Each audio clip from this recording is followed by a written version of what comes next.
Her abusive ex grabbed her wrist so hard that the music stopped mid-note. For a split second, no one in the elementary school auditorium understood what they were seeing.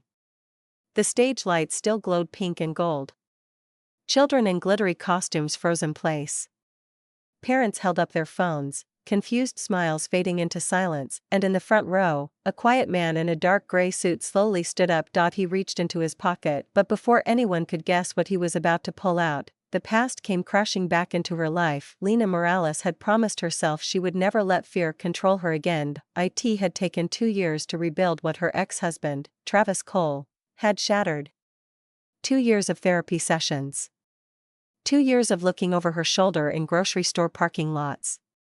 2 years of teaching her daughter, Sophie, that loud voices weren't normal, that broken plates weren't accidents, that love didn't come with bruises. When she left Travis, she left with one suitcase, a 7-year-old child, and a restraining order. She thought that would be enough. She was wrong. Sophie's school talent show was supposed to be a new beginning.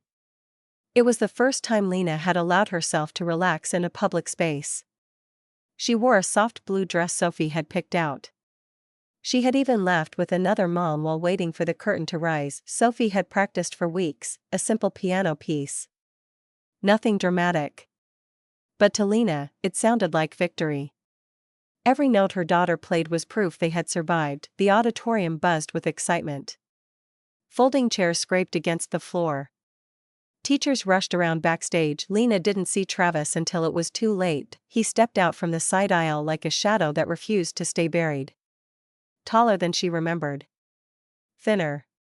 But the same cold confidence in his eyes. He wasn't supposed to be there. Her heart slammed against her ribs. Before she could react, he moved quickly down the row and grabbed her wrist. "You don't get to keep her from me," he hissed. His fingers dug into her skin. Hard. Familiar. Terrifying. The music faltered. Sophie's hands froze above the piano keys as she recognized her father's voice. Every survival instinct Lena had learned in therapy screamed at her not to fight back physically. Escalation had always been his weapon.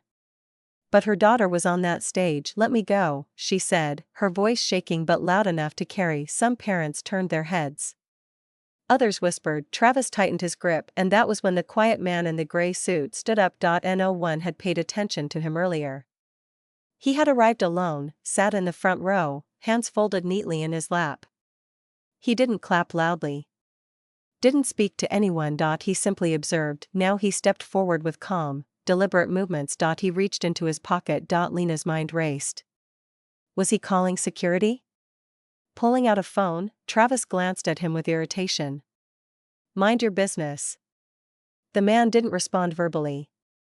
Instead, he pulled out a small leather badge holder and flipped it open. The gold shield caught the stage lights. "I believe this is my business," he said quietly. He wasn't just any parent, he was Judge Adrian Whitaker, and Travis's face drained of color. Judge Whitaker had presided over Lena's emergency protection hearing 18 months earlier. Lena hadn't recognized him at first. That day in court had been a blur of shaking hands and whispered testimony. But he remembered her. He remembered the photographs. He remembered the medical reports. He remembered the trembling little girl who refused to let go of her mother's hand, and he remembered the way Travis had smirked, even while promising to change. "You are violating a standing restraining order," the judge said evenly, slipping the badge back into his pocket. "And you are currently causing a disturbance at a school event. I strongly suggest you release her wrist." For a moment, Travis hesitated. The old Lena would have begged. The new Lena held his gaze. Slowly, reluctantly, he let go. Red fingerprints bloomed across her skin. Security, finally alerted by the commotion, rushed in.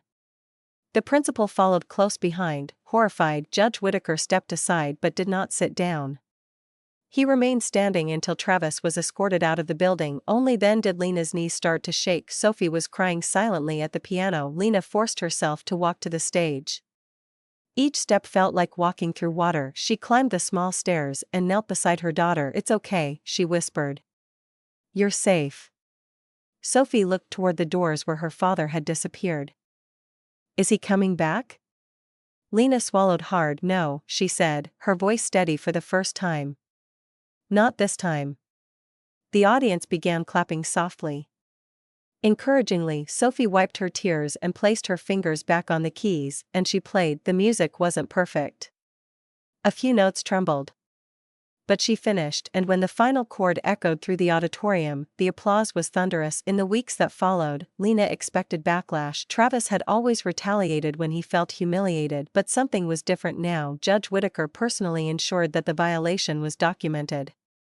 He contacted the district attorney's office. He arranged for additional legal protections. The school updated their security protocols. For the first time, Lena didn't feel alone inside the system. Still, fear doesn't disappear overnight. She jumped at sudden noises. She double-checked locks, but she also started noticing something else: strength. She attended a support group and shared her story, not the quiet, edited version, but the real one. The broken dishes. The screaming. The apologies that meant nothing. Other women listened with tears in their eyes. After the meeting, one approached her. "I left last week," the woman whispered. "Hearing you speak, it helps." Lena realized her survival wasn't just personal anymore. It was powerful. Months later, the court hearing arrived. Travis stood before Judge Whitaker again. This time without arrogance. Evidence had piled up.